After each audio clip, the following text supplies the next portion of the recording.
Hi, this is Roger Smith of the True Blue Lounge, and on Ask an Advisor or an Expert, we have Jean Blackstock. Jean Blackstock is a HR executive, entrepreneur, business owner, lecturer, and without further ado, I'm going to introduce you to her.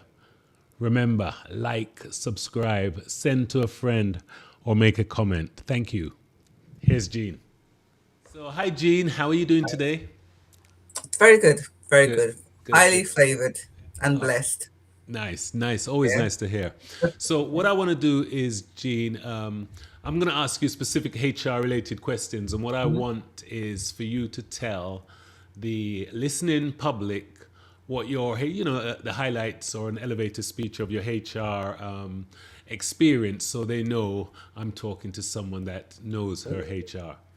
Ooh. Okay, so I have been in this field 3 years. So essentially, I studied human resources at the university, masters in a specialism within human resources, in manpower planning. It was as it was called then. It's now called strategic workforce planning.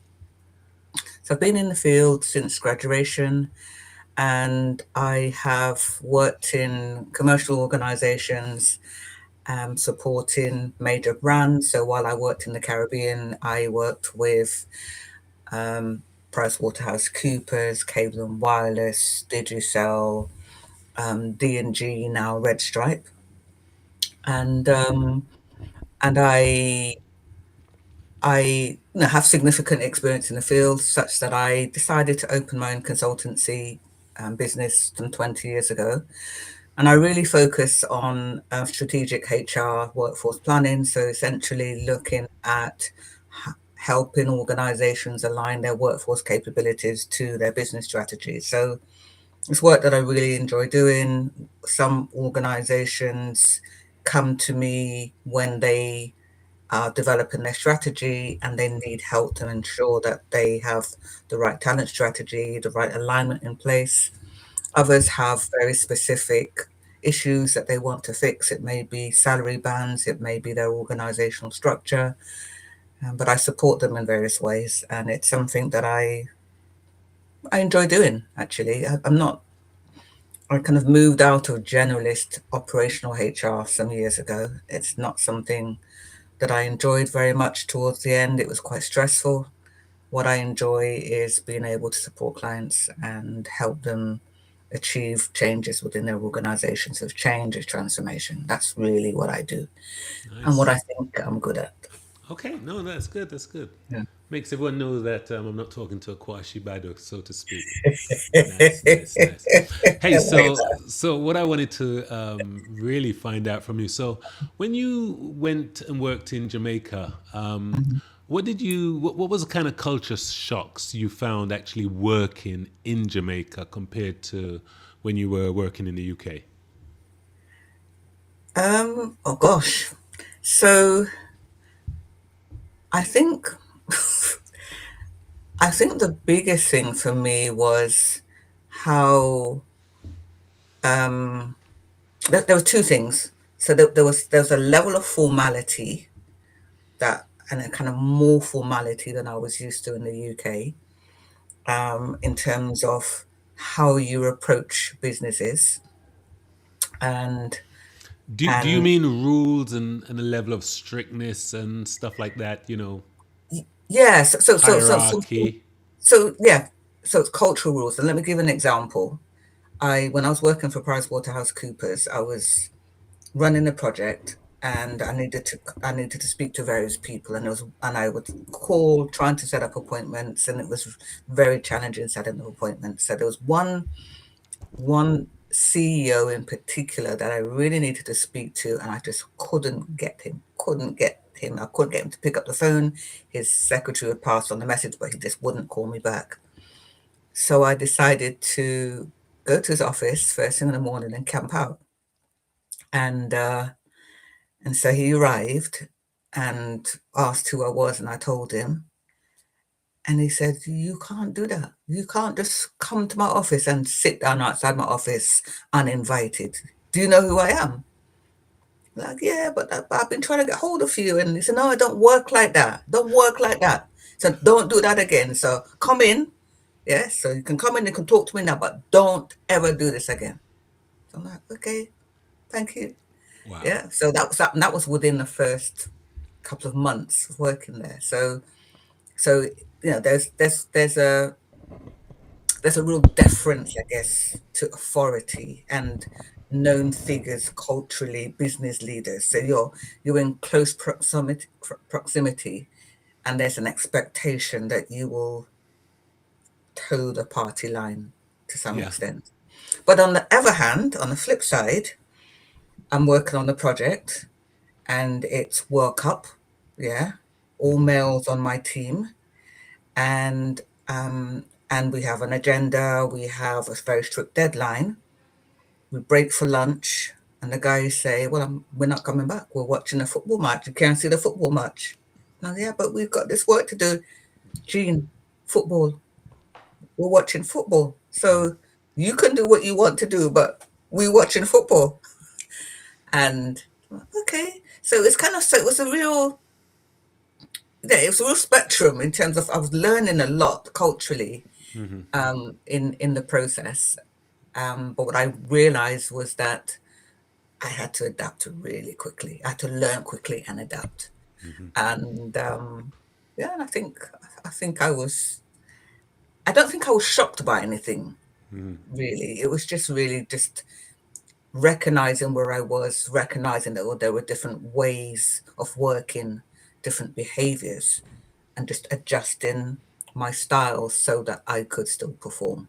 And Right. but Right. also recognizing that a lot happened in Jamaica was relationship based.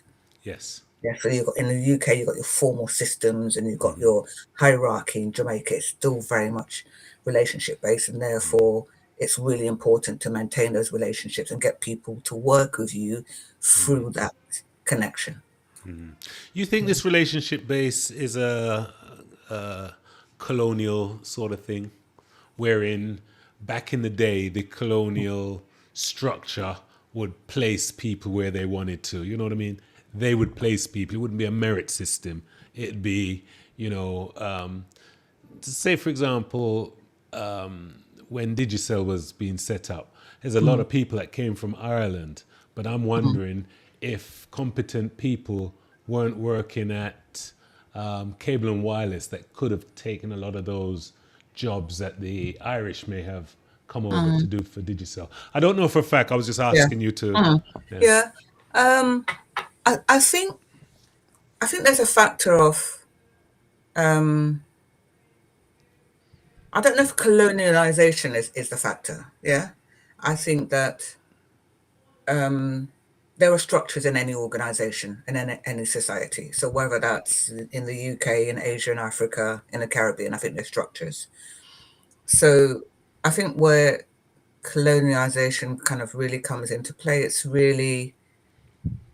maybe an assumption that people of certain countries are better or more capable than others. And I think that that is a factor, I believe, in the Caribbean generally. And we see it in terms of the number of um, organizations that bring over expatriates. Sometimes the commercial arrangement that exists with companies that come over and set up in the Caribbean are such that they build that into the contract. They want their people to come. They build it in. It's a commercial arrangement. But I think Caribbean wide, I think there's just generally there was an assumption that people were better than, they were more capable than. I don't believe that is prevalent. It's as prevalent now, but I think it was for some time. But I think we are still affected by colonization, and to some extent, that's also reflected as kind of colorism Right. now. Yeah? Right. So if you're white or if you're red or if you're brown, you're kind of better Right. than. And I think that for me, that was definitely a factor in Jamaica. Yeah. So it's funny you mentioned that, and you said it about Jamaica. I was fortunate enough to work in Kuala Lumpur, Malaysia, and Mm, the story you told about camping out for the boss, mm, that's what all the people, the salespeople would want to do. But the difference in Kuala Lumpur is the sales guys treated that person that where you met like mm, a god. I mean, he could literally walk on their backs. I've never seen that level of reverence for another mm, human mm, being. I saw the mm. same thing in Japan as well. Oh You know, wow. so I'm talking Yeah. about we're looking at a gap like this. Yeah. They are looking at that person like a god. Now, Wow. in Yeah. the US, it'd be so different because that guy that's in that big position to give the business out that the salespeople are crawling Mm, for, that guy knows he has to work. He may be in a job for 18 months. So he's so much more normal and kinder kinda. Okay. Yeah. because he works in an environment like the Yeah. USA or maybe in England, Mhm. wherein, stay at the top too long, there's always someone There's dragging on your also heels. Yeah. coming. Yeah. Yeah. Yeah. No, absolutely. Cool. That's a really interesting observation. So that I think that I think there's a little bit of that in Jamaica. But I think in my naivety moving to the country, I didn't kind of understand who the top people were. I didn't understand who the power brokers were. So I was kind of just going. I was doing my job, so I just needed this man to meet with me so I could do my job. And maybe if I'd known, after, I would have responded differently. And certainly, having after being there for 5 years, I definitely responded differently. Yeah. I was having a conversation with this guy once on my son's track team. And this guy, we were having this real normal conversation. Mm, And this guy was really intrigued in who I was and my mm, attitude. Come to find out, he was a famous ex American football player. So mm. everybody knew this Yeah. except old He knew. Roger because he ain't Ian Wright, he ain't Andy Cole. You know what I mean? Yeah. Yeah. So me and this dude's talking, and I think this guy just cannot because it's Texas and the sports and the football. He Mm. just couldn't believe in his mind that I didn't know who the hell he was, and I really didn't. And so I left him and whatever and went back my business. And then I was in the bar with some of the other parents. And they're like, Mm. so what were you and such talking about? I said, who? Such and such. And it was just so weird. And they couldn't believe I didn't know. You know what I Yeah. mean? Yeah. Yeah. So the dude probably was thinking I wanted my T-shirt signed or my hand medal, and that was what it was about. So maybe the Yeah. conversation me and him was having was so weird because everybody else is talking to him about, funny. Yeah. Anyway, back to the drawing board. Mm. When you think of cultures in companies, Mhm. what are the big mistakes do you think some companies make when they're trying to build a great culture? I think one of the things that I've seen is that then there's a lack of clarity around what their values are. What do they stand for as an organization and how that's reflected in the culture. So, um, so just and having that consistency between what you say you want to be and the behaviors that are supported and rewarded in the organization.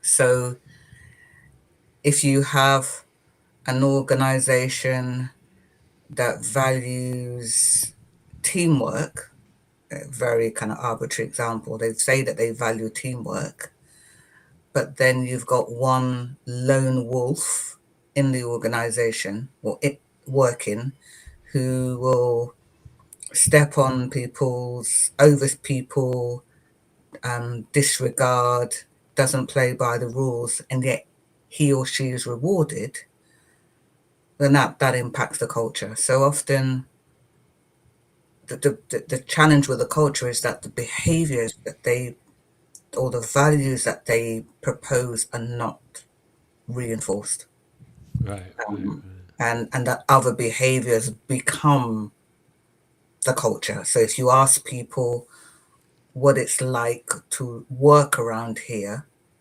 that's the culture, not the things that are written on the wall, not the values, not the we are great at this. It's how people feel about being in that organization and what happens on a day-to-day basis.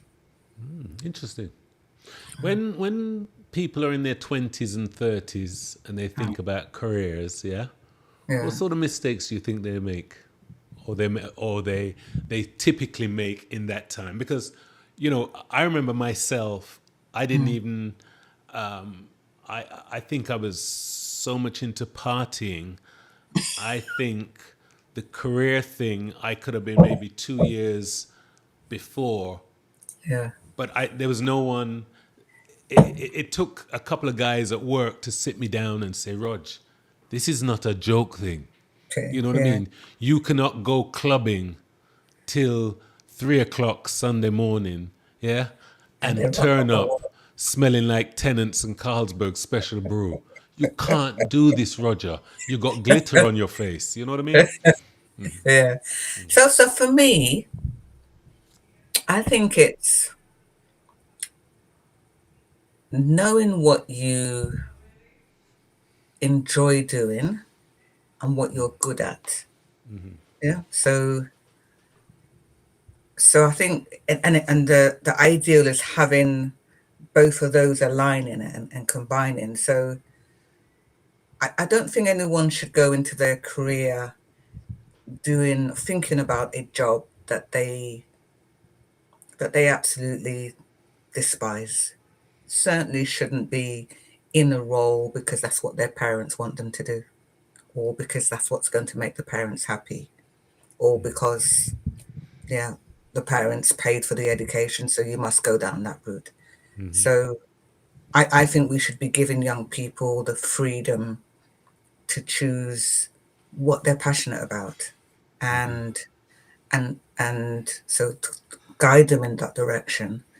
And hopefully the thing that they're passionate about, they're also good at. Yeah, so that's the perfect alignment. And so, so if I was back at school, that's what I hope my career teacher or my sixth form head would have talked to me about that. Jean, what do you enjoy doing? What do you think you're good at? And look at me, look at what I'm doing, look at how I'm interacting. Because the signs are there when you're younger. You know, I, Can you I imagine? Can you imagine growing up in a really, really poor family? You see your family struggle. When you uh, reach 15, 16, all you want to do is put a little bit money on the table on a Friday to help mum and dad out.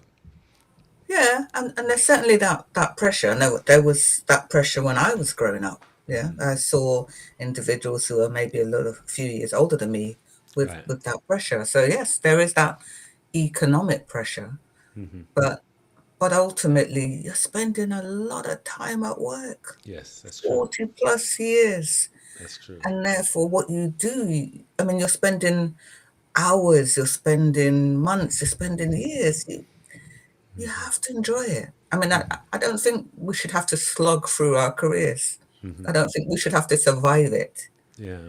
And we should be doing what we're passionate about. And I've got a brother who's in the arts. He's an actor, and his work's up and down. Yes, it's Do I know him? field.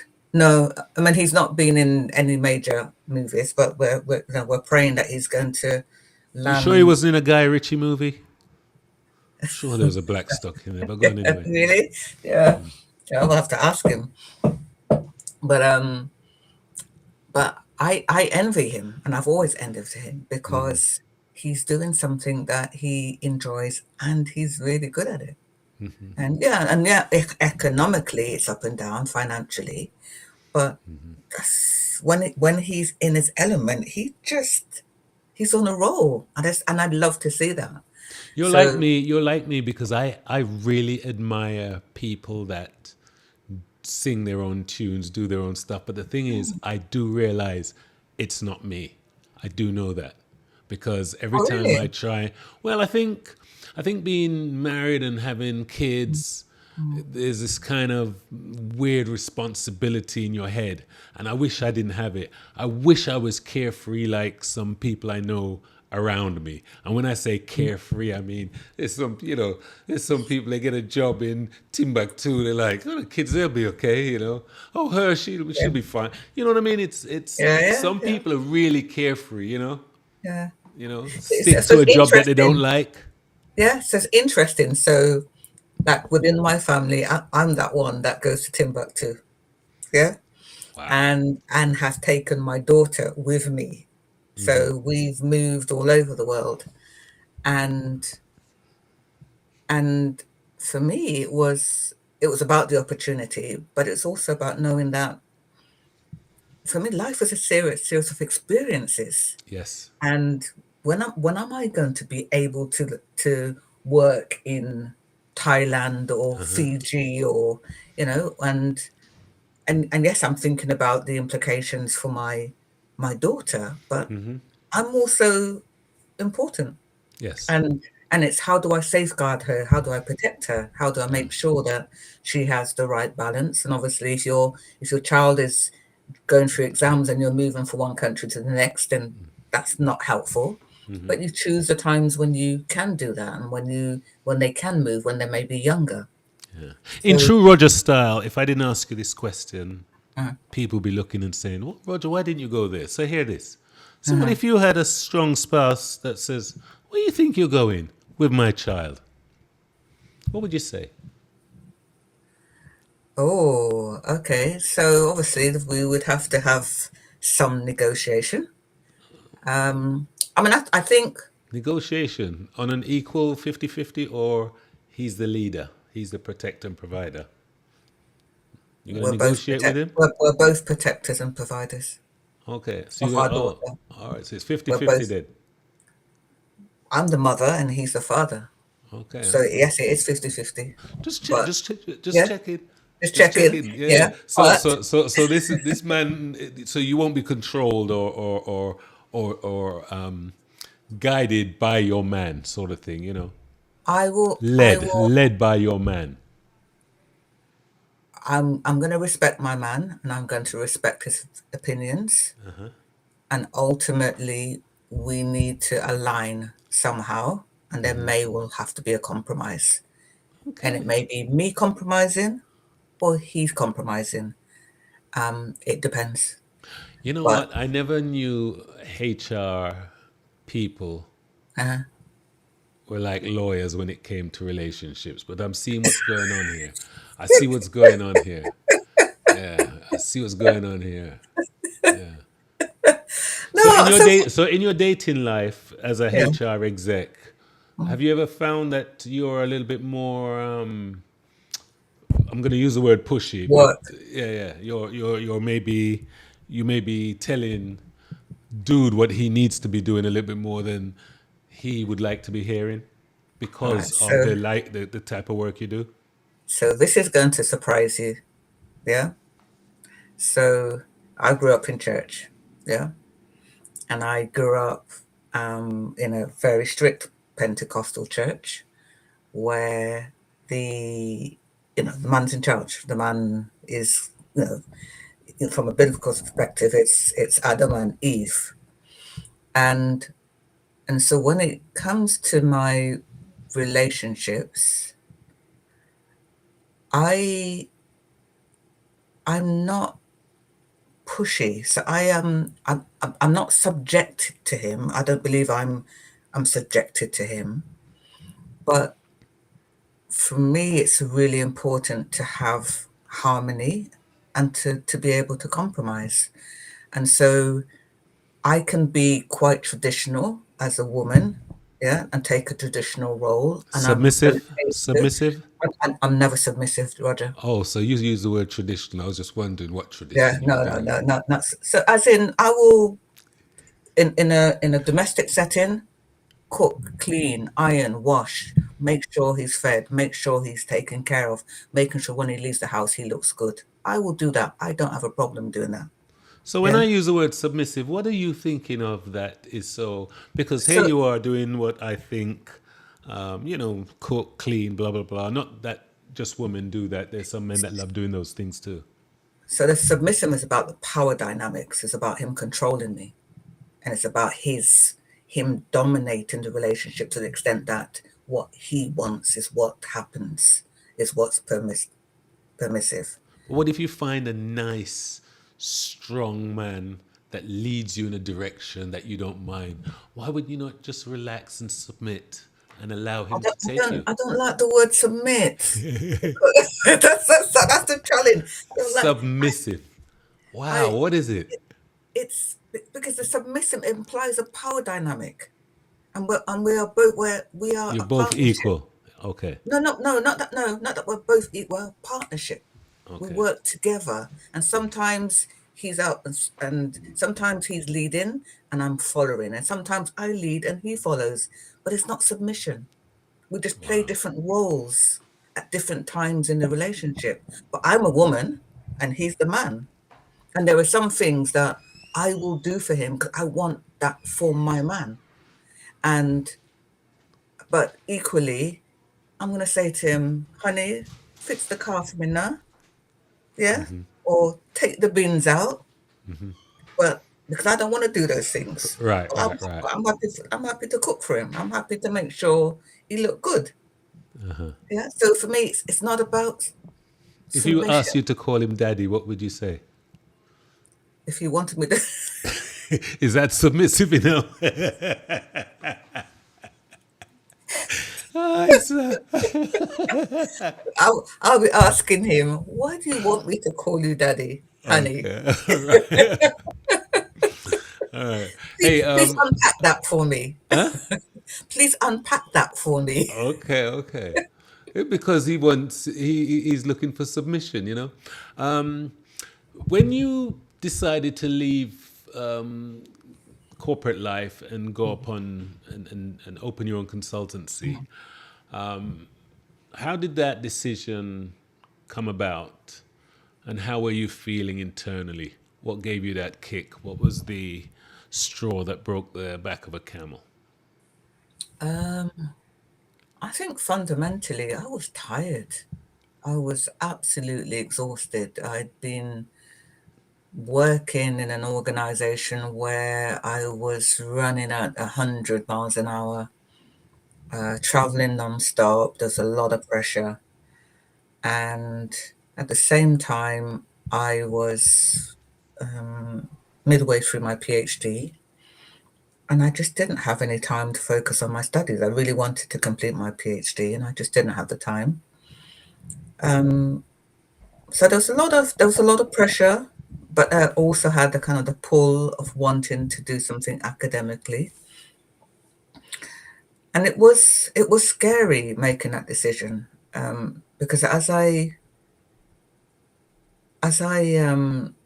was going through the process, I realized how much work defined who I am. Yeah, so I was Jean, the HR director. I was Jean, who was known for her. I was known by this title and associated with successful organizations in Jamaica in particular. And suddenly I didn't have that. And that was scary. So there was a lot of soul searching and questioning because I really needed to redefine myself, not and redefine myself so that who I was wasn't based on my role. So then it was about who am I as a person. Um, and I wasn't a mother at that time. I wasn't in a relationship. It was really difficult to define myself. And even in that process, kind of defining what I liked and what I enjoyed doing, because work was my identity. Right. And it took a few years to transition. Um, and the other thing that was also quite interesting, Roger, was when you're not in corporate and you're no longer in that environment, you almost become forgotten. Yeah. Because you were known based on your role and the organization. And when you're no longer in that role, people don't kind of acknowledge you as much. Yeah. Um, and You relationships know, change. it's funny you say this. So I had the good fortune of, out entertaining customers in sales in the kind of early 2000s and stuff. And I met a gentleman and he says, Roger, your business card is not going to be worth the paper it's printed on when that job goes. Lucky for me, I've always been that jovial, I like a drink, I like a dance. So I always had a relative good banter, friendship. I came over with a lot of expats. But it's so good because you take that wave, you have all them jobs, 15 people calling you on a Monday morning, you've got your admin screening the calls till nobody's not even returning your call. Of course. Yeah, See yeah, yeah, that? yeah. You know what I mean? Exactly. Yeah. And then people are looking at you on LinkedIn, but they just want to make sure you're still unemployed or whatever the case may be, or you know what I mean. Yeah. No, And absolutely. it's so nice that I'm in I'm at a stage in my life now where the pretense is gone. I'm of an age where and I can evaluate things for what it is. Um, I used to have this thing where and I keep in touch with people, and I'm thinking normal people don't actually do that and check in with people that they care about. It's not something everybody does. The person may not have anything against you, Gene. They just don't feel the need to check in with you. But Roger has a 1 month circle, a 2 month circle, a 3 month circle. Just people I will just check upon. There's some people every year I call them. You know what I mean? Just to make sure they're doing okay or whatever. And you'll be surprised. You'll meet someone that may have an opportunity that may be able to help you, or they may be at a really, really low time.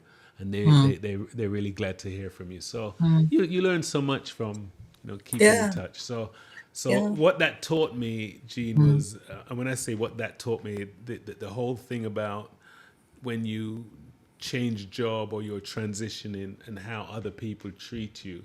Sometimes you have to now be the person that start dealing with cool people, like-minded people, and build relationships so that none of your relationships has got nothing to do with that business card. Absolutely. And I think that was a big learning for me. Yeah. So it's about developing genuine relationships. So we often think that when we're in corporate that those relationships are real friendships, and they're often not. And so I know who my true friends are because they've been with me throughout that entire journey. Yep. And sometimes the business and the friendship overlaps, and that's fine, but the relationship, the friendship is paramount. Right. Yeah. And having that trust, having that respect, having that support. What do you think people really misunderstand about, or, I mean, employees? What do they really misunderstand about HR? Are you really for them, or are you just representing the company, or are you a bridge? I don't believe HR is about being for people. Yeah. I certainly wasn't when I first started out in HR. um I wasn't in HR because I liked people. Yeah, and this is often the conception. Oh, I want to be in HR, so I like dealing with people. I don't like dealing with people. I don't like dealing with those problems. I don't like disciplinaries and interviewing and all of those things. I don't enjoy that. So I think that the HR team or directors are there to ensure that when we look at the people strategy, that it's aligned to the business. That's what, and making sure the right processes and systems are in place and that they're fair, they're equitable, they're consistent with employment law, and that's the role. So it's not about being for people or for the management team. It's about making sure that the right process is in place. And sometimes that means you have to deal with this management team because they're not doing things right. They're not living the values, or the culture that they've created in their departments isn't right. And equally, you're going to have to spend some time with the staff, kind of talking to them about behavior and performance. But that's the role that you play. And so I think, you know, but I think understanding people, having empathy is really, really important. So I, I don't think that staff within organizations that I've worked with liked me all the time or liked some of the decisions that I made, but I hope that they respected me. Yeah. And I hope that they knew that they could come to speak to me and that I was going to be fair and objective. That's what I think is important. Yeah. So, and if you're wrong, you're wrong. And if you're right, as my mother would say. Yeah. All right. So tell me something. Nowadays, Mhm, AI is coming in. mhm, We have a lot of Gen Zers mhm, working. I have Gen Zers working very close to me. When they're finished, when you don't have nothing for them to do, they've got their computer bag and it may be 3 o'clock and then gone to their yard. They don't care. They will not do busy work. They're not, you know, the way we used to be keen, like little mhm, puppy dogs drooling, making tea, coffee, just to be a part of this grown up team. mhm, They are not playing this game with us. They're not trying to be, you know what I mean? The mhm. keen, and I'm wondering, where does this come from? And are they close to the robots that are going to replace us? I actually think that if you look at the different generations, and like I'm on the edge of baby boomer, yeah, and so when we walked into an organization, it was job for life. You're working towards your pension or your gold watch. You're committed to the organization, and for a lot of people, there were one or two jobs, main jobs, or maybe three that they've had in their careers. I think the market has changed significantly so that your exes, your millennials, they just have different opportunities. And so, there's we don't have the concept of a job for life anymore. There's flexible working patterns now. And I think that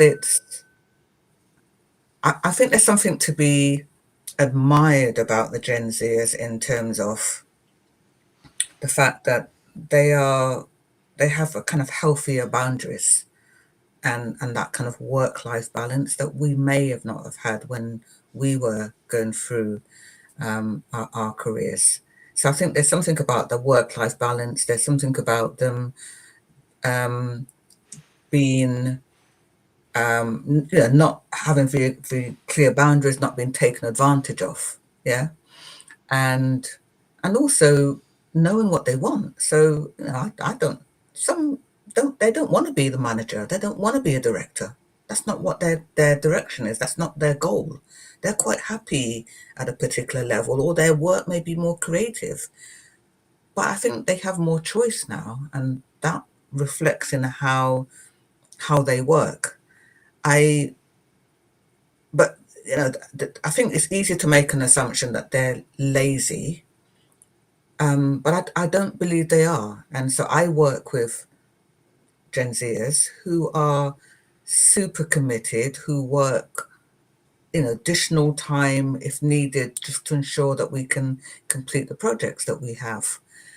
So they're committed, and I think part of it is just about the environment that you create within the organization and ensuring that they feel valued, they feel that they have a purpose, and that the organization essentially it's a partnership. I offer my services, in exchange you pay me, and that there's kind of mutual respect in that relationship. Think about us having to um, design a room where you can go and have a nice little sleep in the middle of the day if you wanted. If you wanted, I'm feeling a little bit tired. I'm a coder. I work for Microsoft or somewhere in Silicon Valley, Google. They all got their little pods. The little kids can go and play video games in the middle of their workday. So for me, I think that's just too far. I just But think you know it exists, yeah? yeah, exactly. The Silicon Valley experience, I think that's just too far. So it's kind of you need a break. We don't want to be sat at our desk and our computers for hours at a time. But do you need to set up games rooms? I just go for a walk. When we Yeah, wanted a break, we'd go outside and have yeah, a Craven A or a Rothmans or yeah. a Go for cigarette. a You walk. know Go what I and mean? get some fresh Or a air. cup of Put your coffee. headphones on. Listen to Yeah, some music. yeah. Yeah. Cool, cool. And for me, it almost feels like a waste of resources. How do you think AI is affecting the HR role and how companies look at stuff like this in the future? So I think there's two aspects. So one is, as in all professions, there's like increasing need for automation there. So AI will help in terms of efficiencies, in terms of workflows, and just the ability to speed up processes. So as well as enhance some processes. So for example, if you're looking at recruitment, you've got a plethora of platforms or AI tools that you can use now to support recruitment processes. So I think, like all professions, the AI will help to streamline our processes. But I think when you look at how AI is used within organizations, HR has a really key role to play in terms of helping to define the capabilities that are needed for organizations, and knowing whether those capabilities are human or whether they're AI. Yeah. And so, Understood. because there are parts of our roles that can be automated through AI, and it's just recognizing that. And we, as HR professionals, play a key role in trying to help organizations identify that and plan for it.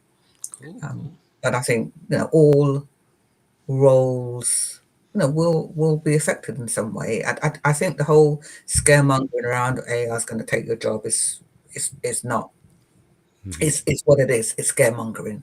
AI will change jobs, but not necessarily result in wholesale redundancies or job losses. It changes the way in which we work. Okay, cool, cool. Anyway, Gene, I have to thank you for taking the time to talk to us about HR and catch up on shared experiences. Thank you very much.